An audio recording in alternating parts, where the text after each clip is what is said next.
സംഖ്യാപുസ്തകം അദ്ധ്യായം 23. അനന്തരം ബിലെയാം ബാലാക്കിനോട്, ഇവിടെ 7 യാഗപീഠം പണിത് 7 കാളയെയും 7 ആട്ടുകൊറ്റനെയും എനിക്കായി ഒരുക്കി നിർത്തുക എന്ന് പറഞ്ഞു. ബിലെയാം പറഞ്ഞതുപോലെ ബാലാക്ക് ചെയ്തു. ബാലാക്കും ബിലെയാമും ഓരോ യാഗപീഠത്തിന്മേൽ ഓരോ കാളയെയും ഓരോ ആട്ടുകൊറ്റനെയും വീതം യാഗം കഴിച്ചു. പിന്നെ ബിലെയാം ബാലാക്കിനോട്, നിന്റെ ഹോമയാഗത്തിന്റെ അടുക്കൽ നിൽക്കുക, ഞാൻ അങ്ങോട്ട് ചെല്ലട്ടെ. പക്ഷേ യഹോവ എനിക്ക് പ്രത്യക്ഷനാകും. അവിടുന്ന് എനിക്ക് എന്ത് വെളിപ്പെടുത്തുന്നുവോ അത് ഞാൻ നിന്നോട് അറിയിക്കും എന്ന് പറഞ്ഞ് കുന്നിന്മേൽ കയറി. ദൈവം ബിലെയാമിന് പ്രത്യക്ഷനായി.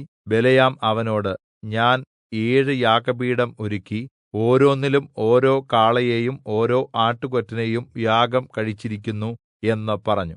അപ്പോൾ യഹോവ ഒരു വചനം ബിലെയാമിന്റെ നാവിൽ കൊടുത്തു. നീ ബാലാക്കിന്റെ അടുക്കൽ മടങ്ങിച്ചെന്ന് ഇപ്രകാരം പറയണം എന്ന് കല്പിച്ചു. അവൻ അവന്റെ അടുക്കൽ മടങ്ങിച്ചെന്നു. അവനും മോവാബ്യ പ്രഭുക്കന്മാർ എല്ലാവരും ഹോമയാഗത്തിന്റെ അടുക്കൽ നിൽക്കുകയായിരുന്നു. അപ്പോൾ ബിലെയാം സുഭാഷിതം ചൊല്ലിത്തുടങ്ങിയത്, ബാലാക്ക് എന്നെ അരാമിൽ നിന്നും മോവാബ് രാജാവ് പൂർവ്വ പർവ്വതങ്ങളിൽ നിന്നും വരുത്തി, ചെന്ന് യാക്കോബിനെ ശപിക്കുക, ചെന്ന് യിസ്രായേലിനെ പ്രാകുക എന്ന് പറഞ്ഞു. ദൈവം ശപിക്കാത്തവനെ ഞാൻ എങ്ങനെ ശപിക്കും? യഹോവ പ്രാകാത്തവനെ ഞാൻ എങ്ങനെ പ്രാകും? ശിലാഗ്രങ്ങളിൽ നിന്ന് ഞാൻ അവനെ കാണുന്നു, ഗിരികളിൽ നിന്ന് ഞാൻ അവനെ ദർശിക്കുന്നു.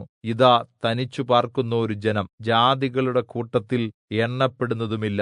യാക്കോബിന്റെ പൊടിയെ ആർക്ക് എണ്ണാം? യിസ്രായേലിൽ കാൽ അംശത്തെ ആർക്ക് ഗണിക്കാം? ഭക്തന്മാർ മരിക്കുംപോലെ ഞാൻ മരിക്കട്ടെ, എന്റെ അവസാനം അവന്റേതുപോലെ ആകട്ടെ. ബാലാക്ക് ബിലെയാമിനോട്, നീ എന്നോട് ഈ ചെയ്തത് എന്ത്? എന്റെ ശത്രുക്കളെ ശപിക്കുവാനല്ലയോ ഞാൻ നിന്നെ വരുത്തിയത്? നീയോ അവരെ അനുഗ്രഹിക്കുകയത്രേ ചെയ്തിരിക്കുന്നു എന്ന് പറഞ്ഞു. അതിന് അവൻ, യഹോവ എന്റെ നാവിന്മേൽ തന്നത് പറയുവാൻ ഞാൻ ബദ്ധശ്രദ്ധനാകേണ്ടയോ എന്ന് ഉത്തരം പറഞ്ഞു. ബാലാക്ക് അവനോട്, നീ അവരെ മറ്റൊരു സ്ഥലത്തുനിന്ന് കാണേണ്ടതിന് എന്നോടുകൂടെ വരുക. എന്നാൽ അവരുടെ ഒരംശം മാത്രമല്ലാതെ എല്ലാവരെയും കാണുകയില്ല. അവിടെനിന്ന് അവരെ ശപിക്കണം എന്ന് പറഞ്ഞു. ഇങ്ങനെ അവൻ പിസ്ഗാ കൊടുമുടിയിൽ സോഫീം എന്ന മുകൾപരപ്പിലേക്ക് അവനെ കൊണ്ടുപോയി. 7 യാഗപീഠം പണിത് ഓരോന്നിലും ഓരോ കാളയെയും ഓരോ ആട്ടുകൊറ്റനെയും യാഗം കഴിച്ചു. പിന്നെ അവൻ ബാലാക്കിനോട്, ഇവിടെ നിന്റെ ഹോമയാഗത്തിന്റെ അടുക്കൽ നിൽക്കുക, ഞാൻ അങ്ങോട്ട് ചെന്ന് കാണട്ടെ എന്ന് പറഞ്ഞു. യഹോവ ബിലെയാമിന് പ്രത്യക്ഷനായി അവന്റെ നാവിന്മേൽ ഒരു വചനം കൊടുത്തു. ബാലാക്കിന്റെ അടുക്കൽ മടങ്ങിച്ചെന്ന് ഇപ്രകാരം പറയുക എന്ന് കല്പിച്ചു. അവൻ അവന്റെ അടുക്കൽ വന്നപ്പോൾ ബാലാക്ക് മോവാബ്യ പ്രഭുക്കന്മാരോട് കൂടെ തന്റെ ഹോമയാഗത്തിന്റെ അടുക്കൽ നിന്നിരുന്നു. അപ്പോൾ ബാലാക്ക് അവനോട്, യഹോവ അരുളിച്ചെയ്തത് എന്ത് എന്ന് ചോദിച്ചു. അവൻ സുഭാഷിതം ചൊല്ലിത്തുടങ്ങിയത്, ബാലാക്കേ, എഴുന്നേറ്റ് കേൾക്കുക, സിപ്പോരിന്റെ പുത്രാ, എനിക്ക് ചെവി തരുക.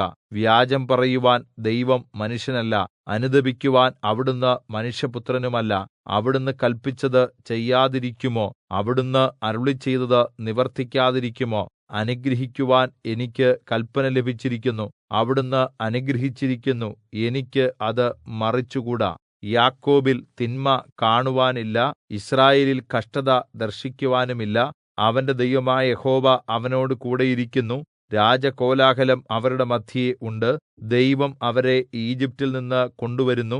കാട്ടുപോത്തിനു തുല്യമായ ബലം അവനുണ്ട്. യിസ്രായേലിനെതിരെ പ്രയോഗിക്കുവാൻ ആഭിചാരമോ കൺകെട്ടുവിദ്യയോ ഇല്ല. ലക്ഷണവിദ്യ യിസ്രായേലിനോട് ഫലിക്കുകയുമില്ല. ഇപ്പോൾ യാക്കോബിനെക്കുറിച്ചും യിസ്രായേലിനെക്കുറിച്ചും ദൈവം എന്തെല്ലാം പ്രവർത്തിച്ചിരിക്കുന്നു എന്നേ പറയാവൂ. ഇതാ ജനം സിംഹിയെപ്പോലെ എഴുന്നേല്ക്കുന്നു, ബാലസിംഹത്തെപ്പോലെ സടകുടഞ്ഞ് എഴുന്നേറ്റ് നിൽക്കുന്നു. അവൻ ഇരപിടിച്ച് തിന്നാതെയും നിഹതന്മാരുടെ രക്തം കുടിക്കാതെയും കിടക്കുകയില്ല. അപ്പോൾ ബാലാക്ക് ബിലെയാമിനോട്, അവരെ ശപിക്കുകയും വേണ്ട, അനുഗ്രഹിക്കുകയും വേണ്ട എന്ന് പറഞ്ഞു. ബിലെയാം ബാലാക്കിനോട്, യഹോവ കല്പിക്കുന്നതൊക്കെയും ഞാൻ ചെയ്യും എന്ന് നിന്നോട് പറഞ്ഞില്ലയോ എന്നുത്തരം പറഞ്ഞു. ബാലാക്ക് ബിലെയാമിനോട്, വരുക, ഞാൻ നിന്നെ മറ്റൊരു സ്ഥലത്ത് കൊണ്ടുപോകും. അവിടെ നിന്ന് നീ എനിക്ക് വേണ്ടി അവരെ ശപിക്കുവാൻ ദൈവത്തിന് പക്ഷേ സമ്മതമാകും എന്ന് പറഞ്ഞു. അങ്ങനെ ബാലാക്ക് ബിലെയാമിനെ മരുഭൂമിക്ക് എതിരെയുള്ള പെയോർ മലയുടെ മുകളിൽ കൊണ്ടുപോയി. ബിലെയാം ബാലാക്കിനോട്, ഇവിടെ എനിക്ക് 7 യാഗപീഠം പണിത് 7 കാളയെയും 7 ആട്ടുകൊറ്റനെയും ഒരുക്കി നിർത്തുക എന്ന് പറഞ്ഞു. ബിലെയാം പറഞ്ഞതുപോലെ ബാലാക്ക് ചെയ്തു. ഓരോ യാഗപീഠത്തിന്മേലും 1 കാളയെയും 1 ആട്ടുകൊറ്റനെയും യാഗം കഴിച്ചു.